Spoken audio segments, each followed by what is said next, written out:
जैसे बांग्लादेश में हम देख रहे हैं हमारे हिंदू भाइयों को कैसे वो मार रहे हैं, कैसे वो भगा रहे हैं।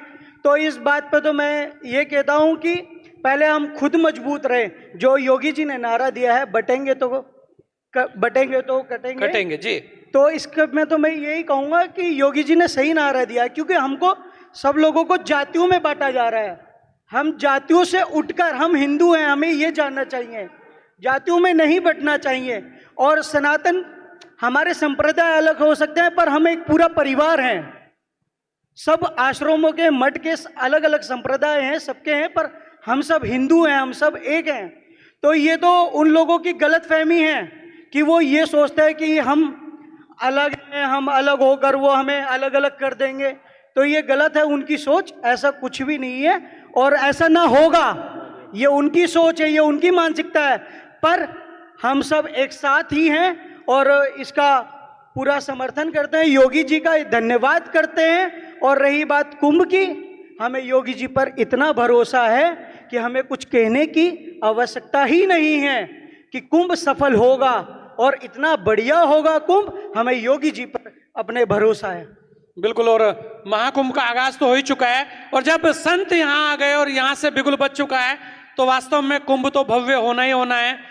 और आज राजू दास जी भी हैं। राजू दास जी, आज सारी बातें होंगी यहाँ। आप अयोध्या से यहाँ आए, आपने अपना आशीर्वाद दिया, बहुत बहुत आपके आभारी है। नेटवर्क 10 आपको प्रणाम करता है, चरण वंदन करता है। जी दुधेश्वर नाथ जी, नारायण गिरी जी, आप भी यहाँ आए और अगर आप आए तो अखाड़ा परिषद यहाँ आ गई, तो आपको भी चरण वंदन और आपने अपना आशीर्वाद दिया है। बहुत देखिए, संत जब संत संसद में आता है तो बहुत कुछ होता है, लेकिन यहाँ मेरे गुरुवर बाबा हठ योगी जी हल्के हल्के मुस्कुराए, लेकिन आज बहुत कुछ है। आपसे भी आज वार्ता चलेगी, आज संत संसद में बात होगी। अर्पित दास जी महाराज, मैं आप ही के पास आ रहा हूं। वर्तमान में अगर आप देखें अर्पित जी कि आप इस तरीके से देखिए कि आज संत संसद लग रही है और इस संत संसद में सभी संत यहां आए हैं।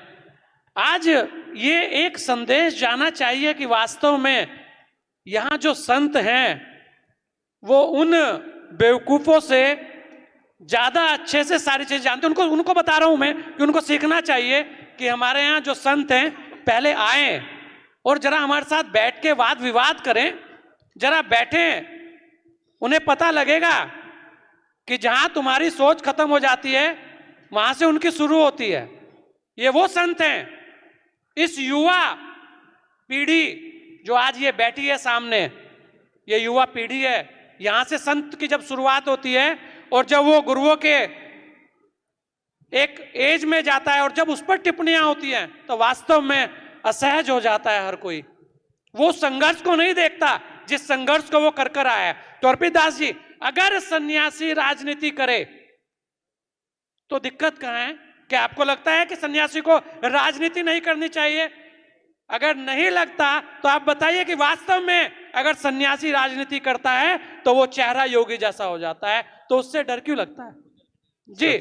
और वैसे भी हाँ, एक चीज और, मैं बुंदेलखंड के योगी भी आपको कहा जाता है, तो छोटे योगी आपको कहते हैं। और देखिए ये कितनी बड़ी हमारे लिए गर्व की बात है नेटवर्क 10 के लिए कि आप बुंदेलखंड से यहाँ आए अपना आशीर्वाद देने। जी यतीन्द्रानंद जी, आनंद जी हमारे बीच में है, महामंडलेश्वर जूना अखाड़ा।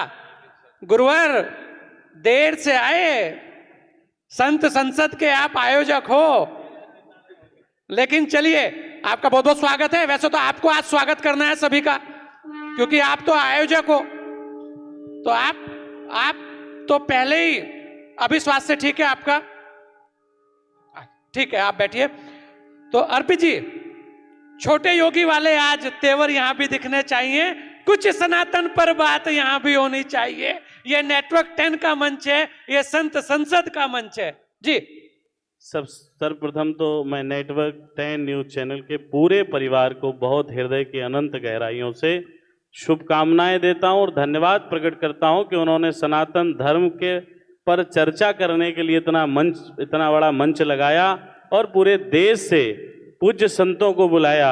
मैं समस्त पूज्य संत जो मंच पर विराजमान हैं और हमारे सम्मुख विराजमान हैं, मैं सभी के श्री चरणों में साष्टांग दंडवत प्रणाम निवेदित करता हूं। और मैं आपने चर्चा की बुंदेलखंड की, मैं जिस बुंदेलखंड से आता हूं उस बुंदेलखंड का अपना एक इतिहास है, और जब जब क्रांति आई है तो उसी बुंदेलखंड से आई है। चाहे भारत की स्वाधीनता की क्रांति आई हो और चाहे सनातन की स्वाधीनता की क्रांति आई हो, सारी क्रांतियों का आगाज उस बुंदेलखंड की धरती से होता है। अभी आपने बहुत अच्छा एक प्रश्न किया कि संतों को राजनीति में आना चाहिए, और जब संत राजनीति में आएगा तो मैं बहुत जिम्मेदारी के साथ इस बात को कह सकता हूं कि जब एक संत राजनीति में आएगा तो उसकी जो सोच होगी वो संपूर्ण समाज के कल्याण की सोच होगी। उसकी जो सोच होगी वो अकेले एक परिवार को बढ़ाने की सोच नहीं होगी, उसकी सोच एक जाति को बढ़ाने की नहीं होगी, उसकी सोच संपूर्ण सर्व समाज के लिए काम करने के लिए होगी। और उसका उदाहरण उत्तर प्रदेश के यशस्वी मुख्यमंत्री योगी आदित्यनाथ जी हैं। जब कोविड काल में उनके पिताजी का शरीर छूट गया और लोगों ने कहा कि अब तो योगी जी अपने घर और गांव जाएंगे, योगी जी ने कहा कि हमारा पिता और हमारा परिवार उत्तर प्रदेश की 25 करोड़ जनता है, मैं सबसे पहले 25 करोड़ जो जनता है उसकी चिंता करूंगा। और योगी जी अपने पिता के दाह संस्कार में नहीं गए। ये उसका सबसे बड़ा उदाहरण है कि योगी जी के लिए पूरा उत्तर प्रदेश सबसे वही परिवार है, वही उनका घर है। और मैं अभी आप चर्चा कर रहे थे कि अब सनातन की चर्चा नहीं होगी तो कब होगी, ये हिंदुत्व की सदी है। और मैं बहुत जिम्मेदारी के साथ नेटवर्क 10 पर कह रहा हूं, आजकल एक बहुत सुंदर एक आलाप संविधान का चल रहा है देश के अंदर। मैं उन बेवकूफ़ों से कहना चाहता हूं जो संविधान का आलाप लगाए हैं, एक संविधान की छोटी सी पुस्तक लेके तमाशा बनाए हैं। संविधान प्रदर्शन का विषय नहीं है, संविधान श्रद्धा का विषय है, संविधान विश्वास का विषय है। और उनसे मैं कहना चाहता हूं कि संविधान एक बार खोलकर पढ़ लो। संविधान के भाग 3 में भगवान श्री सीताराम जी का चित्र लगा है। संविधान के भाग में उस 3 भाग में सीताराम जी का चित्र लगा है, जहां पे मौलिक अधिकारों की बात लिखी है संविधान में, वहां भगवान श्री राम के उस समय का चित्र लगा है जब भगवान श्री राम लंका से विजय करके अयोध्या के लिए जा रहे थे। और वो चित्र इस बात का संदेश दे रहा है कि ये राम राज्य की परिकल्पना यदि होगी तो भगवान श्री सीताराम जी से होगी। तो मैं उनसे कहना चाहता हूं, संविधान में किसी अल्लाह का जिक्र नहीं है, संविधान में किसी चर्च का जिक्र नहीं है, संविधान में सनातन है।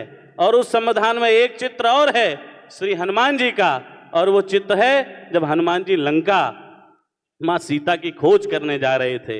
एक चित्र और है भगवान श्री कृष्ण का, जब भगवान श्री कृष्ण गीता का उपदेश अर्जुन को दे रहे थे। तो मैं उन मूर्खों से कहना चाहता हूं कि एक बार उस संविधान के पन्नों को, उस संविधान की मूल प्रति मंगा लो, और ना मंगा पाओ तो बता देना, एड्रेस भेज देना, मैं तुम्हारे घर पे कोरियर करवा दूंगा। और उस संविधान को एक बार पढ़ लो। इतने दिनों से संविधान चिल्ला चिल्ला कर संविधान पर विश्वास करने वाले लोगों, इस संविधान में सेकुलर शब्द चोरी से डाला गया। ये भारत सनातनियों का है, भारत राम का है, भारत कृष्ण का है, ये भारत राम कृष्ण और महात्मा गौतम बुद्ध की धरती है, ये किसी और की धरती नहीं है। और योगी जी ने इस बात को स्पष्ट अभी सदन में कहा है कि यहाँ राम कृष्ण की परंपरा चलेगी, यहाँ पर औरंगजेब और बाबर की परंपराएं नहीं चलेंगी। और मैं देश के यशस्वी प्रधानमंत्री आदरणीय नरेंद्र मोदी जी को बहुत हृदय से धन्यवाद देना चाहता हूं कि हिंदुत्व की सदी आई है और ये सभी पूज्य संतों के आशीर्वाद से आई है। और इस बात को प्रधानमंत्री जी और उत्तर प्रदेश के मुख्यमंत्री जी बहुत आदर के साथ सबसे कहते हैं। जी बिल्कुल महाराज जी, और बहुत जरूरी है कि एक संदेश इस संत संसद से निकल कर जाए। मैं शिवम महाराज जी भी हमारे साथ हैं, हरिद्वार से हैं, बड़े युवा संत हैं।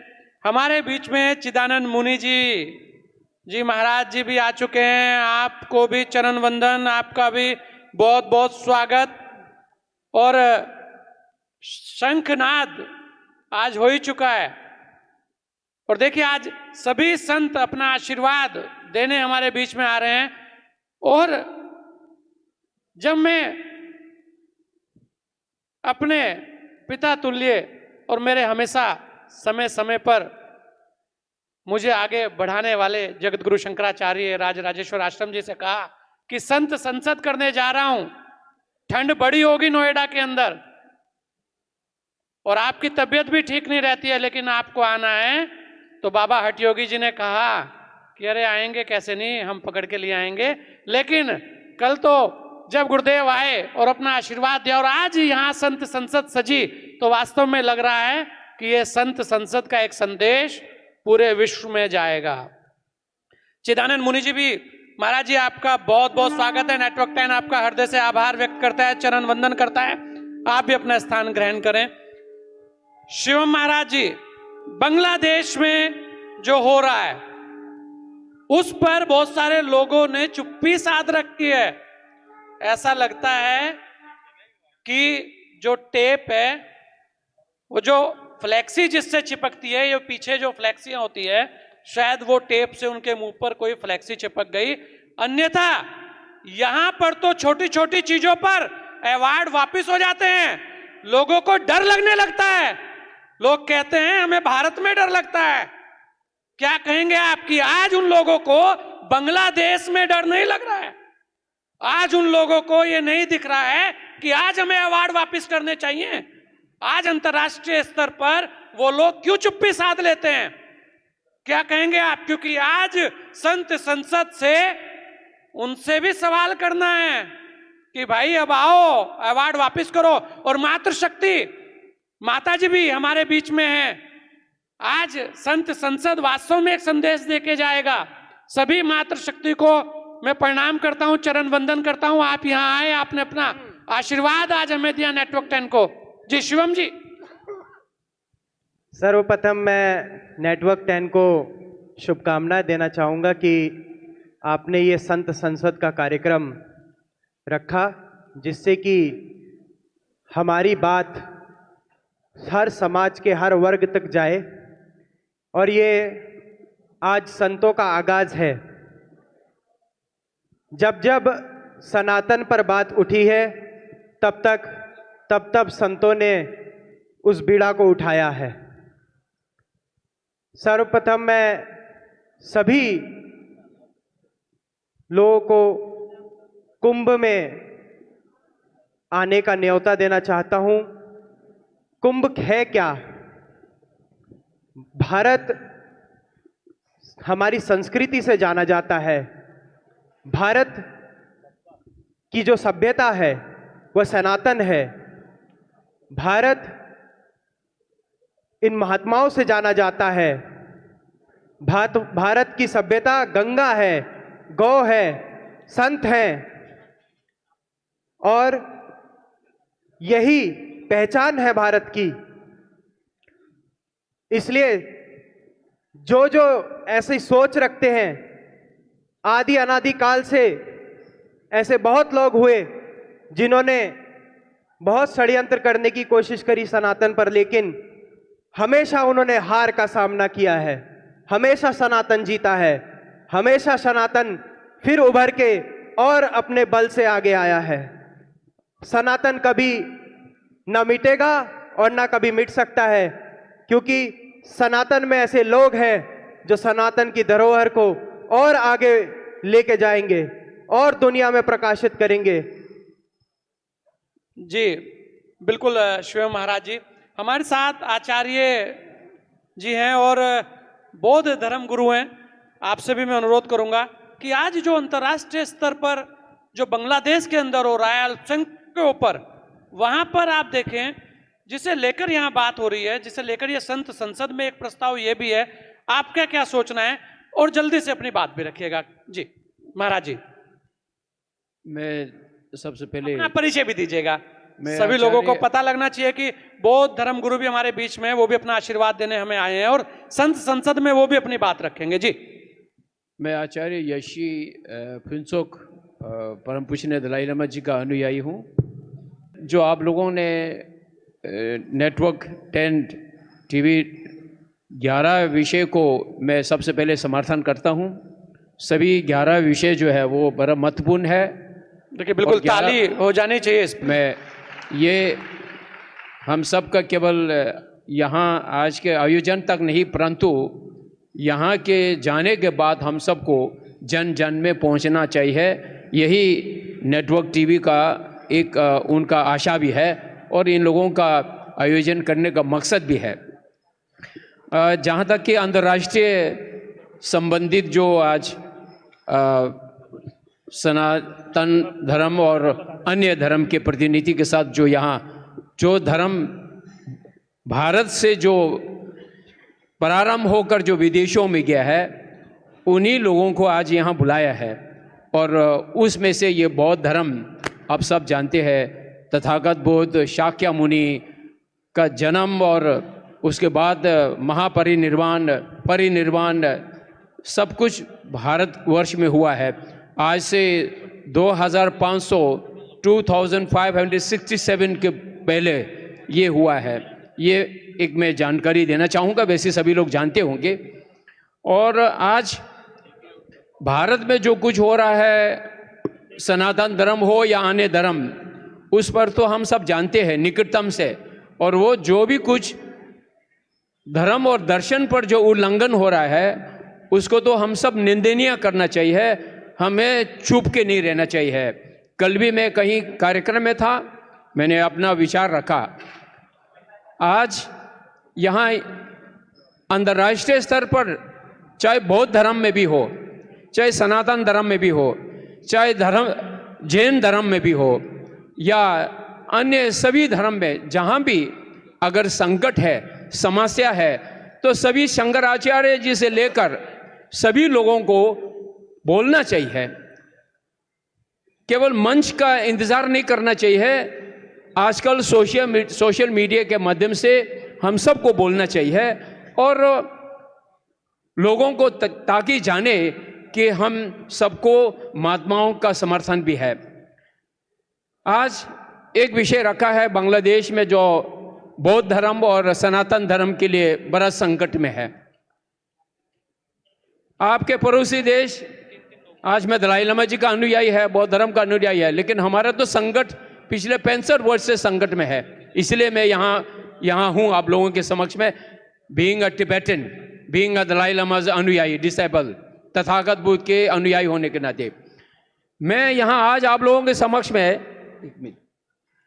यूनाइटेड नेशन के ये चार्टर लेकर आया हूँ, क्योंकि 250 देश, सभी लोग कहते हैं कि यूनाइटेड नेशन के सदस्य है।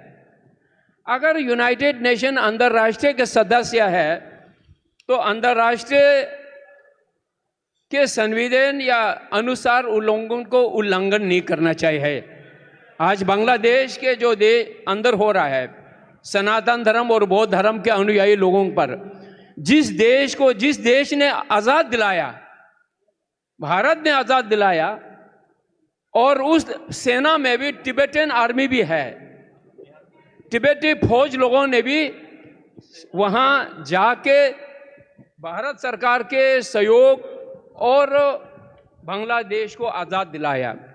इसलिए यूनाइटेड नेशन के चार्टर नंबर 9 में लिखा है कि सभी धर्म को संरक्षण करना चाहिए, सभी देश। तो बांग्लादेश को जिम्मेवारी बनता है। और मानवाधिकार के 18 उनके वहाँ भी ये कहा है कि सभी धर्म का संरक्षण करना चाहिए, सभी धर्म को अपने इच्छा अनुसार योगदान देना चाहिए। तो ये तो बांग्लादेश, जिस देश को भारत ने आज़ाद दिलाया, और वही देश को आज नेतृत्व करने वाला भी, जिसको ओस्लो में नॉर्वे ने विश्व शांति पुरस्कार भी प्राप्त व्यक्ति है। अगर ऐसे व्यक्ति जो विश्व शांति पुरस्कार प्राप्त करने वाले नेतृत्व करने वाला भी अगर वहाँ अंधाधुंध जुलूम करेंगे, बौद्ध धर्म के अनुयायी और सनातन धर्म के, तो हम यहाँ भले वो बांग्लादेश में है, परंतु भारतवासियों का आवाज भी जहाँ संकट है, चाहे बौद्ध धर्म तिब्बत में हो, चाइना के माध्यम से, ईसाई में हो, इस्लामिक का भी हो, आज वहाँ जहाँ संकट है वहाँ पर हम सबको आवाज उठाना चाहिए।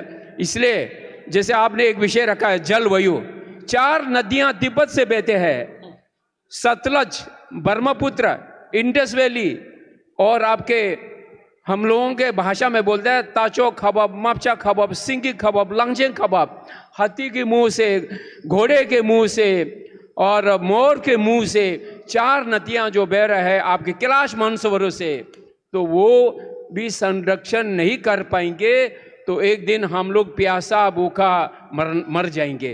तो इसलिए सभी धर्म के अनुयायी लोगों को मैं यही प्रार्थना करता हूं कि केवल आज हम लोगों को मंच मिला है वहां बोलने के लिए, ये नहीं, हमेशा बोलते रहिए, ये मैं आप लोगों को अनुरोध करता हूं। मैं टीवी नेटवर्क को बहुत बहुत धन्यवाद कहता हूं, साधुवाद देता हूं। यही बहुत जरूरी है। देखिए उन्होंने अंतरराष्ट्रीय विषय को कितने अच्छे से रखा हमारे बीच में, तो ये बहुत जरूरी है। और हमारे बीच में विपिन मल्हन जी अध्यक्ष हैं, नहीं है कि वो भी आए हैं स्वागत करने के लिए, आपका बहुत बहुत स्वागत है विपिन जी। और देखिए नोएडा में एक संत संसद सजी है, आज आप आए हैं, आपके बीच में सभी लोग, आपसे भी अभी अनुरोध करूंगा कि सबका आप भी स्वागत करेंगे। लेकिन उससे पहले मैं स्वामी दिनेश दास जी से एक बहुत महत्वपूर्ण कि महाकुंभ का आगाज स्वामी जी हो रहा है, हर हर गंगे, तो आज तो कुछ हर हर महादेव की नगरी से आप आए हैं, माँ गंगा की नगरी से आप आए हैं, कोई तो संदेश आज आप भी देके जाएंगे कि जिन लोगों के पेट में दर्द होता है महाकुंभ को लेकर उन्हें बोलिए कि महाकुंभ में स्नान कीजिए, पेट का दर्द तो छोड़िए, पूरे शरीर का दर्द मिट जाएगा, कभी आएगा भी नहीं। आप मुझे सभी संत, उपस्थित संतों को मैं प्रणाम करता हूं, और इस श्री नेटवर्क 10 के माध्यम से आज हमें ये संत संसद में बोलने का मौका दिया। हमारे संजय गोस्वामी जी को बहुत बहुत धन्यवाद, उनकी टीम को। कई बात हमारे युवा संतों ने रखी है और इसके बाद पूज्य महापुरुष सब बैठे ये सब बात रखेंगे और उनके भी सुनेंगे। कुंभ की बात आई है, कुंभ केवल आज से नहीं है, कुंभ जो है अनादि काल से, जब से इस धरती में देव और दानव का समय से ये कुंभ का आगाज हुआ है। आज से नहीं, प्राचीन समय से कुंभ चलता आ रहा है। और हम जितना भी सनातनी है, जो अपने सनातन के प्रति आस्था रखते हैं, विश्वास रखते हैं, और जिसके हृदय में अगर सनातन के प्रति अगर आपकी भावना है, विचार है, तो उसको कुंभ में स्नान करना जाना चाहिए। जो कुंभ में जाकर स्नान करेगा तो समझ लो, उसके कहते थे संजय जी कह रहे हैं कि पेट में दर्द है, वो दर्द पेट का दर्द के पूरे सारी मानसिक दर्द भी उसको दूर हो सकता है। इसलिए और कई बात आप लोग ने सुना होगा हमारे सनातन के प्रति, कई मतलब बांग्लादेश जैसे देश में हमारे जो अल्पसंख्यक हिंदुओं के प्रति जो दुख दर्द दे रहे हैं, तो ये हम सब सनातनियों से और सब हिंदुओं से मैं ये कहना चाहता हूँ कि वो हम एक होकर अपने सनातन की बात रखें, अपने हिंदुओं की बात रखें। अब जब तक हम एक नहीं होंगे तब तक हम ऐसे तरह परेशानियाँ झेलते रहेंगे। इसलिए हम सब संत हो या गृहस्थ हो, जो भी सनातन को मानता है उसको हमें एक होकर चलना पड़ेगा, तो तभी जाकर हम सनातन को बचा सकते हैं, तभी जाकर हम अपने भाव को, विचार को रख सकते हैं, तभी जाकर हम अपने देश को बचा सकते हैं।